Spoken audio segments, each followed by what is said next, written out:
Oh, nasaan na yung mga nagrarally ng ano, yung against the flood project Ghost Kineso? Sino nagrarally ngayon? Wala. Hindi binabanggit. Hindi binabanggit at hindi nila sinasabi yung pinaglalaban nyo na ipakulong yung mga nagnakaw ng pondo. Yung mga congressman, insertions ng mga magnanakaw ng senador, mga contractors, di ba? Wala. Hindi nila kayo pinapansin. Nagrarally sila for Duterte para makaupo si Sara. Sabi ko nga sa inyo, let Sara lead yan. Hindi lang nila mabanggit ngayon dahil inunahan ko sila. Pinahanap nga nila ako eh. Pinahanap ako ng Sara Army to liquidate me.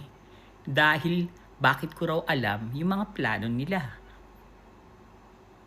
Huwag kayong magpagamit. Kung ayaw nyo kay Sara, ipaglaban nyo rin, lumaban din kayo na against kayo. Lumabas kayo na against talaga kayo sa pagnanakaw. Binigyan nyo sila ng chance eh. Binigyan nyo sila ng chance dumami. Wala na yan eh. Wala na yung Duterte. Binigyan nyo sila ng chance kasi yung mga contractors, yung mga kakasuhan na senador, yung mga tao sa loob ng DPWH na kakasuhan, alam nyo ginawa nila? Sila nag-fund niyan. Sila ang nag-fund nung rally ngayon. Dahil paulit-ulit ko tong sasabihin sa inyo. Nagmaisog ako. Ako ang nag-umpisa ng EDSA Friday group pero wala, linangaw. Lahat ng panawagan ginawa namin. Wala, dahil wala na talagang Duterte. Umalis ako ng EDSA Friday group kasi lumapit sa akin si Roque. Gusto niya na akong gamitin para kay Sara. Ayoko kay Sara. Umalis ako. Ayoko kay Sara. Mas gugustuhin ko na si BBM. Si BBM kaibigan ko yan eh. Si FL kaibigan ko. Kung binatikos ko man sila, yung mga batikos na inamin ni BBM yan, ng kakulangan niya. Ginagawa niya ngayon lahat ng kakulangan niya. May investigasyon. Kaso nga lang, ang OA kasi ng rally ng mga yung sa Ghost Project. Ang OA nyo. O yung ka-OA yan nyo, binigyan nyo sila ng chance. Ano ngayon ang sinisigaw? BBM resign. O, sinisigaw ba yung flood projects na pinaglaban nyo noong 21? No. Pag nanalo si pag napababa nila si PBBM, siguro naman hindi kayo mga bobo kung sino uupo. Sasabihin ko pa ba? Natatawa ako sa inyo. Sa totoo lang. Ang upo dyan, syempre, Duterte, si Sara. O anong mangyayari? Mawawala lahat ng kaso ng mga senador na may insertions. Kasi kaalyado nila yan.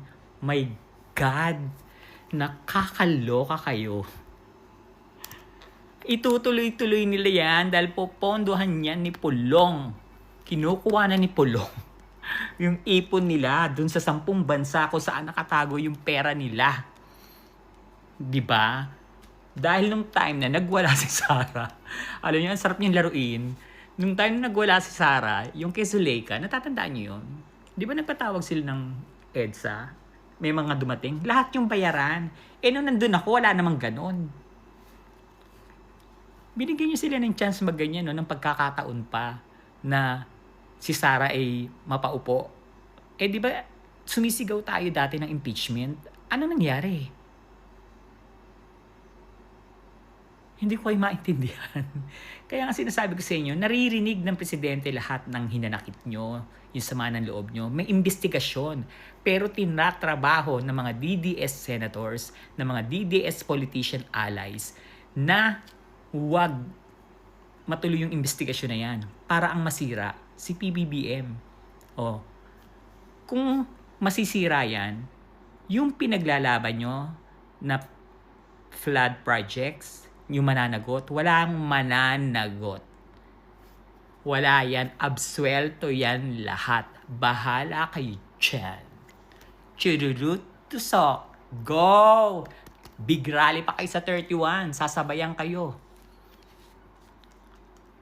Magpapa-fresh na lang ako kaysa magpakatanga.